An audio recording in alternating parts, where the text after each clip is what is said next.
Good evening. Welcome to Domination Submission Radio. My name is Mike Makai, and I'm your host with the most DS, BDSM, kink, and fetish talk on Blog Talk Radio. We've got a great show for you tonight, and if you are someone who would like to comment or has a question about it or just wants to tell us what you think, then you can call us at 347-857-1862. Let me give you that number one more time. You know you're going to call me. 347-857-1862.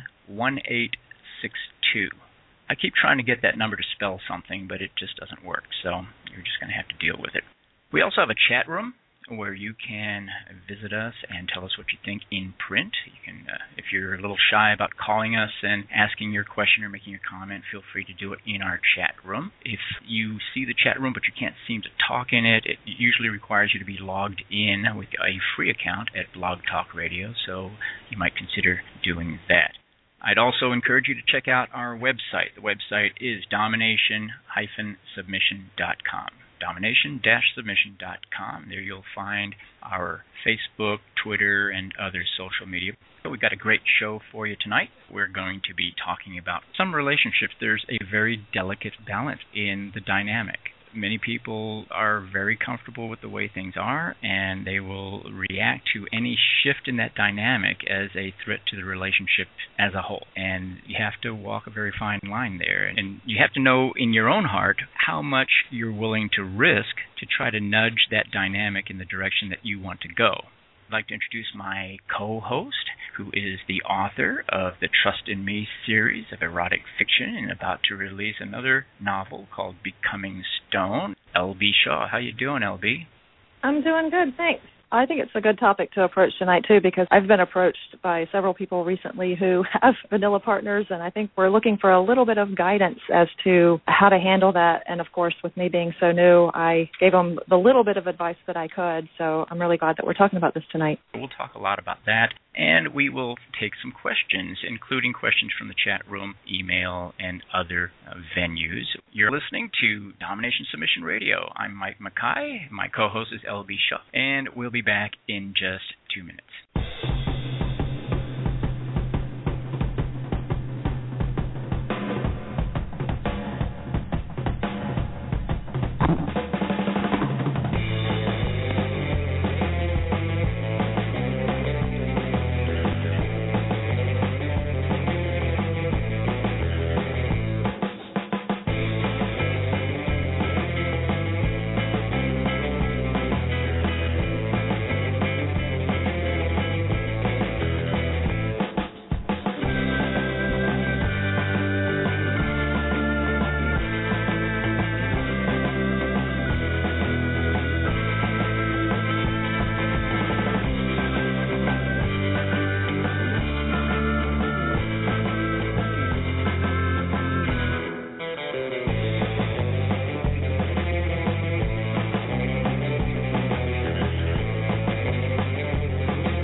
You're listening to Domination Submission Radio. My name is Mike Makai. My co-host is L.B. Shaw.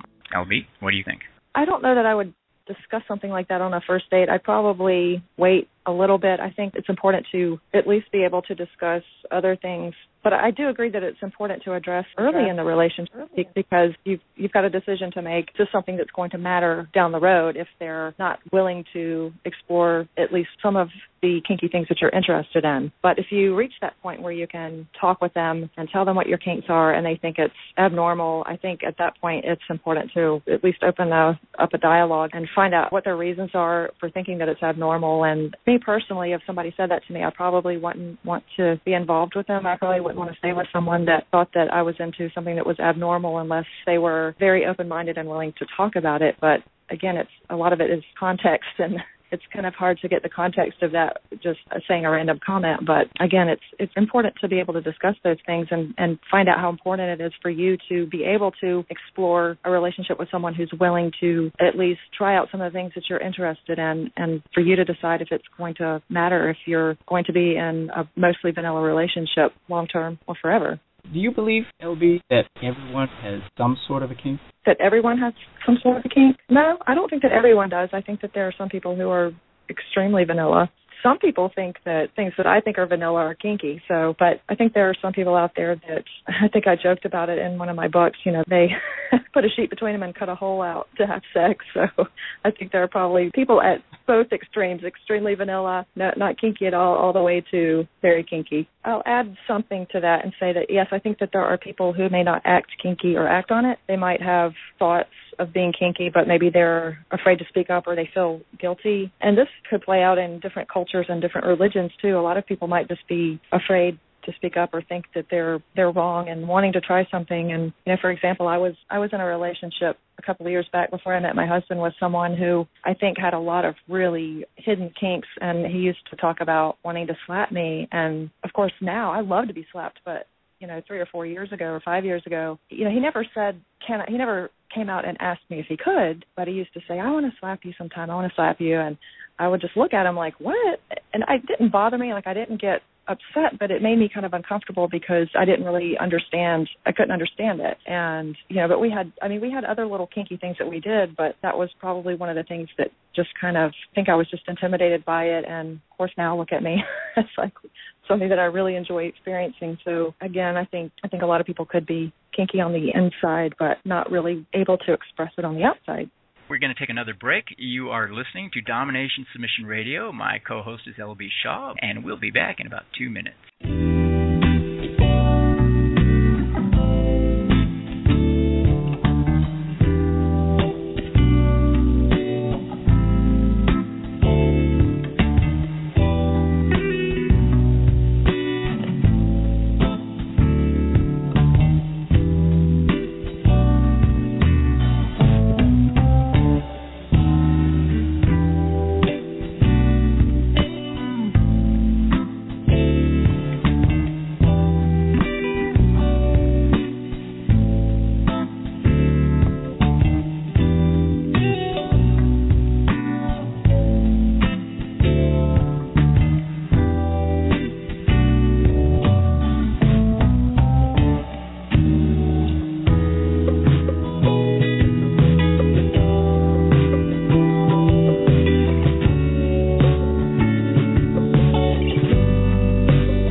This is Mike Makai. You're listening to Domination Submission Radio. My co-host is LB Shaw. We have a caller, and this is my friend Red. Let's bring her online and see what she's got to say. How you doing, Red? Yeah, it's me. How you doing, baby? Not bad. So tell me what you think about this.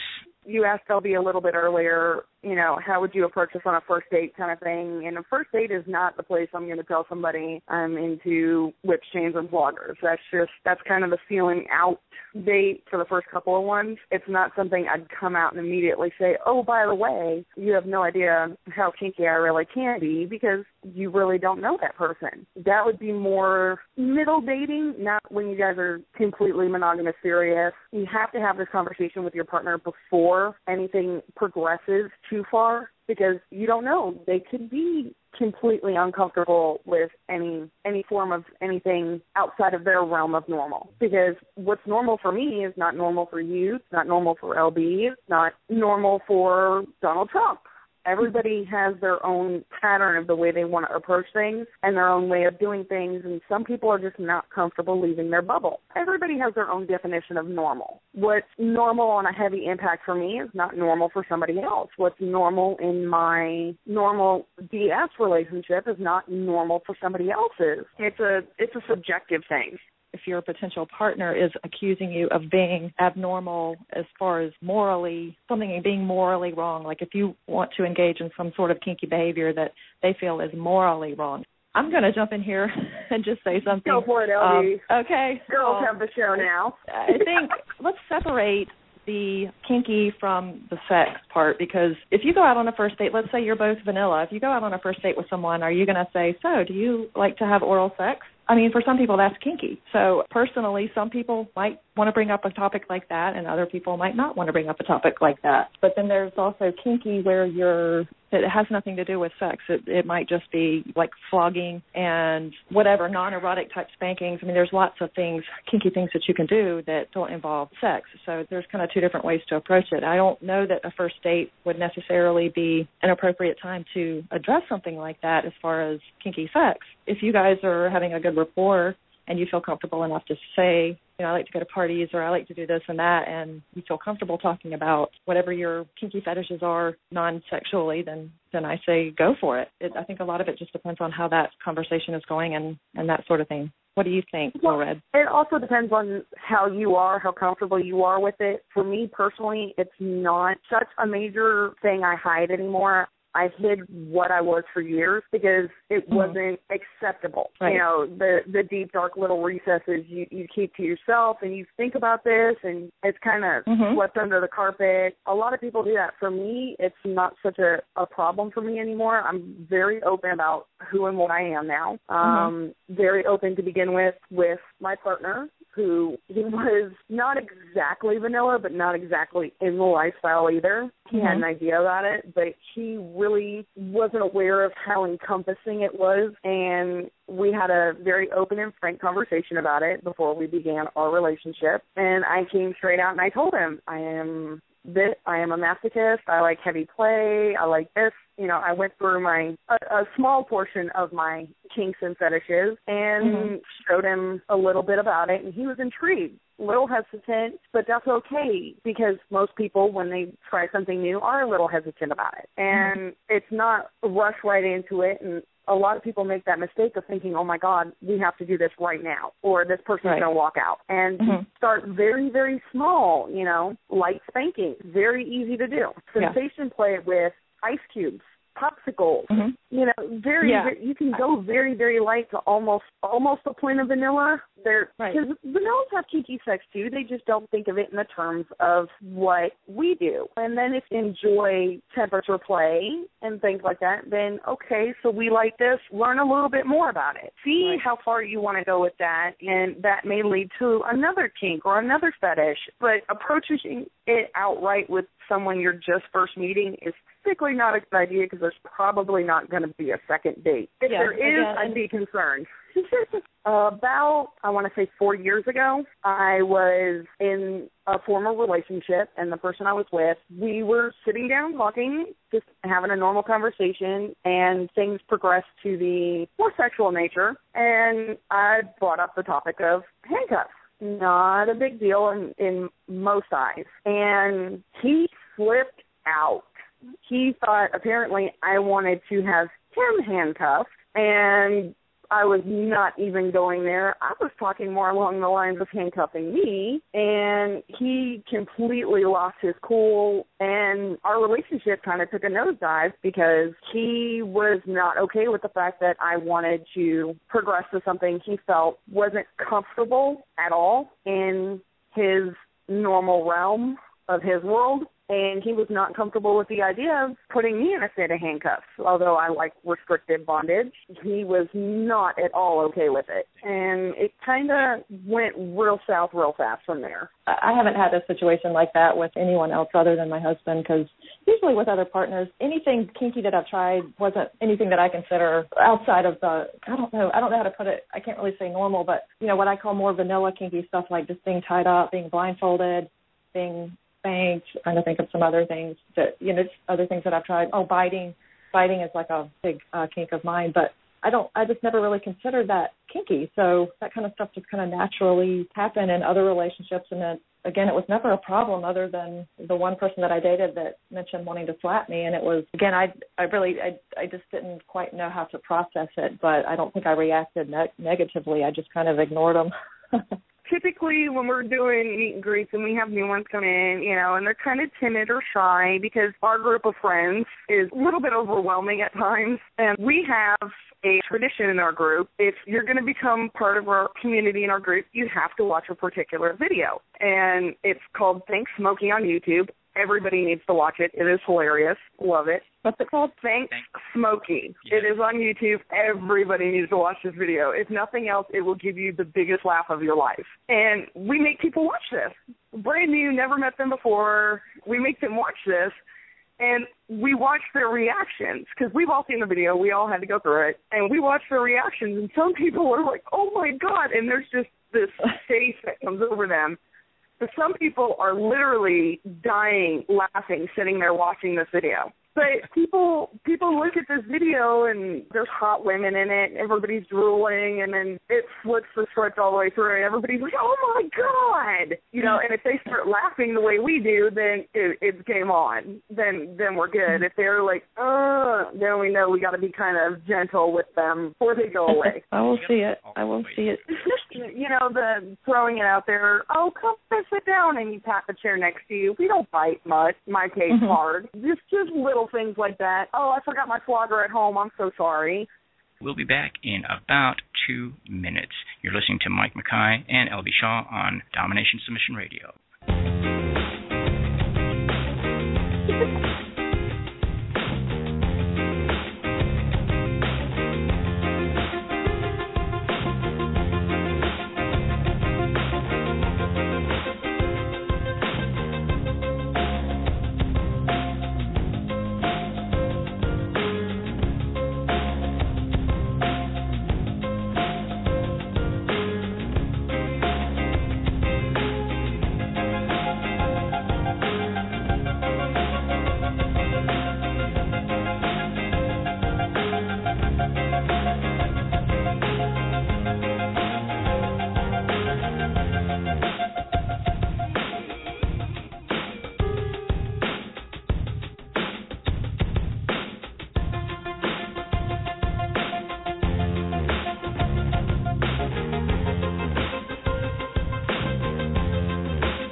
back. This is Mike Makai. You're listening to DS Radio, and we'd love to hear what you have to say on this subject. The number to call in is 347-857-1862. I have here in my virtual studio LB Shaw, my co-host, my friend Red. I'm on the kinky side of the spectrum, and he was very new to it. You know, very wide-eyed, bushy-tailed kind of look to it. And, you know, I'm like, hey, what do you think about this? And I'd show him a picture. And he'd be like, ooh, that looks like fun. And it went from there. It's all about how you approach it. And obviously I wasn't showing him any kinks or fetishes that I don't personally enjoy, because that would be kind of pointless to show him something he can't have. At least not with me anyway. I think that's just me. You know, don't get me wrong. I enjoy being a sadist every once in a while, but getting them involved into a kink that you don't enjoy and you're not going to get anything out of is kind of pointless, because then it's one-sided. And if they truly are your partner, they're not really going to enjoy themselves either, knowing you're doing it just for the simple fact that this is what they want and you're not enjoying a second of it. My thoughts are that I think how you approach it, a lot of it's going to depend on maybe how long you've been together and how well you know each other, because, and I think Red might have said something about this earlier, but you're probably, if you know each other well enough, you probably have a pretty good idea of how your partner's going to react. You know, some people are going to be, oh yeah, I can bring this up, no problem, and other people might feel that their partner is not going to be receptive to it, so they have to dance around it a little bit and find creative ways of approaching it. And so I had a conversation with someone recently who is kinky and his partner is not, and actually thinks that certain things that I consider pretty vanilla are kinky. So I think, for example, if your partner thinks that being spanked or getting tied up is kinky, I think it's important to point out that there are a lot of other things that you can do. Don't limit yourself to just one thing. If you approach your partner and say, I want you to spank me, and they say, oh, that's too kinky, I can't do that. Well, you know, maybe there are some other things that you can try, like, you know, sensation play, blindfolds, ice cubes, wax, aromas. A lot of times aromas are very sensual, and I think another good example is a cane or a flogger is obviously can be used as an instrument of torture, but if you use it for light stroking and tapping, especially on the nipples, and that can be really erotic and sensual, especially if you're blindfolded. So things that when a vanilla person looks at a certain object like a cane or a flogger as something that's really intimidating, it doesn't have to be that way. I think you really have to look at it from a different angle, and don't make an assumption that your partner's wanting to dive headfirst into some intense edge play. Just talk about some things that you might want to experience that don't have to be intense. Or they have the image of what history has told them it's going to be, such as, you know, floggings and things like that were used for corporal punishment. And they're thinking of some guy tied up to a post and his back is flailed open and bleeding all over the place. You know, they look at historical pictures of what punishments were, and that's what they associate with it. Along those lines, yeah, it's like you come home from work one day and you look at your spouse and go, every day when I come home, you need to be kneeling by the front door. And this comes out of left field. For me personally, I'm going to look at you and laugh. Yeah, you're joking, right? But if this is a topic that's come up and you've decided that, yes, this is how I want you to greet me every day, and you also agree, yes, I would really like that, then that's one thing. But for somebody to come home and go, okay, bam, here's the world's problems, you get to fix them all. That's asking for problems, because your relationship is going to be strained. And you're probably going to lose that relationship dynamic is going to fall apart rapidly, because some people just cannot go from one extreme to the other. We're not wired that way. You need gradual. For me, I'm not huge on rapid changes. If it happens right now, you're going to watch me sit here and look at everything, because I analyze everything to the last minute detail. What can go wrong? What can go right? If you're going to make this decision, how many other decisions are affected by it? It's the ripple effect. Like you throw a stone in a pond, you see some of the ripples you've caused with it. You don't see all of them, because those ripples can go for miles. Yeah. So everything you do can affect 900 other things. Yes, and I'm glad that you made that distinction, because there is definitely a huge difference between exploring some Saturday night kinks or some Monday night kinks, whatever night you want to explore your kinks, and doing a whole lifestyle change. For me and my husband, you know, we've talked about a whole lifestyle change, and it's presented some pretty big challenges, because neither one of us are hardwired to do certain things, or both of us are hardwired to do certain things and not to do certain things. So we've hit some little bumps along the way, and it requires a lot of communication and a lot of patience and understanding and acceptance, just a flat-out acceptance of the fact that there are just certain things that your partner may not be able to do, and you've got to decide whether or not you can accept that. So I think it's good that you made that distinction. There's definitely a difference.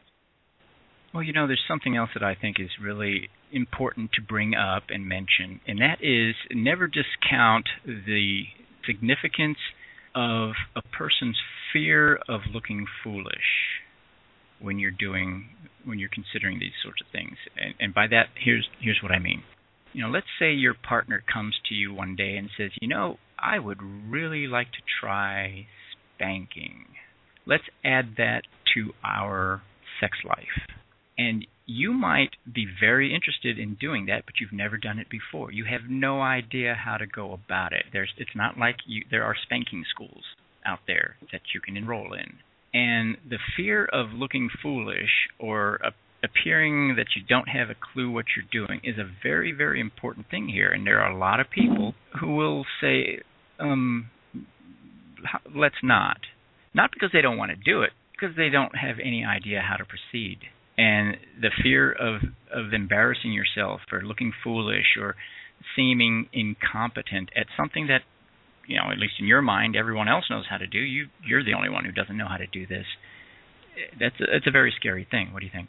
I think you're right, and I think it also can be very scary for the person who's on the receiving end, because there are some things that I don't know what I'm talking about. Certain things that might be. I know what I'm talking about. I'm just trying to figure out how to say it so I don't sound like a bumbling idiot. Certain it's positions just the way you said it, LB. It just tickled me. I think okay, here's a good example. I don't particularly care to be restrained by my arms, like tied up by my arms, but I love to be pinned down, and I also like to have my legs bound. So I prefer my legs to be bound over my arms. But there are certain positions I like to be tied up in, but at the same time, if you're not really comfortable with someone, certain positions might be embarrassing, but then for someone who is, gets turned on by being embarrassed, maybe that would be a kink of theirs. It's just incredible how much you can learn about yourself if you're willing to just take baby steps and explore different things and not worry about if you're able to not worry about what your partner is going to think of how confident you are at something or how you look. Yeah, I think taking baby Google steps... is your friend. Google is your friend. And taking baby steps is your friend as well. There are a lot of people who believe that they have to just dive in head first into whatever it is they're interested in, and that's probably the worst thing that you can do. I mean, you don't have to go out and spend $400 on your dominatrix outfit if you want to explore your dominant side. Just explore it a little bit at a time, not so as to not bite off more than you can chew, and not to scare the crap out of your partner as well. There are actually partners out there, and I've seen this in various chat rooms and groups that I belong to, where a partner literally scared to death.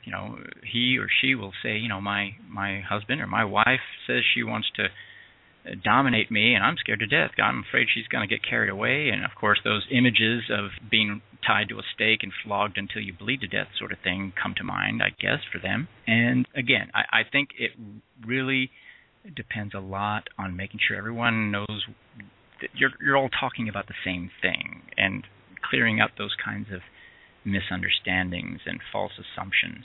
So, yeah, absolutely very important. Do you think there's an easy way to break this to a partner that doesn't scare them? There's a yes and a no to that. Depending on your level of comfort with your partner, it may be something that's just natural to talk about. It just progresses and flows that direction. And in some aspects, you can sit there and look at your partner, and you can know this is not going to go over well because of their normal choices. Some people, you can just look at them and know this is someone who is wound way too tight, and this might bust the springs.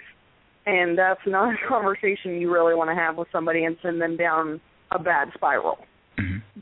But honesty is always the way to go. There's no getting around it. If you're not honest, then you're miserable. Do you think that this is something that when you break the news to a partner that you should mention, that there actually are groups and seminars and classes that you can go to that will help you to learn some of the skills that are associated with this? And do you think that's a good idea? I am always an advocate of learn as much as you can. So for me, saying, hey, if this is a subject that gets broached and it's accepted as a, this might happen kind of scenario, start looking together. Do it together so it's not one-sided and your partner doesn't feel pressured, because it's then that could be the wrong angle and they're doing this just because they think they have to, not because they want to. Absolutely. Well, we're getting to the end of our time, so I want to thank you for calling in, Red. You're always welcome to do that. I appreciate it. Thanks, Mike. All right. Well, we're at the end of our time, LB. You want to cap it off? I will cap it off by saying that I think a lot of times people who are the most intimidated by the lifestyle or the activities at first turn out to be some of the kinkiest people in the end. Sometimes. I think you're right. Thanks for listening, folks. This is Mike Makai, LB Shaw. You're listening to DS Radio. Good night.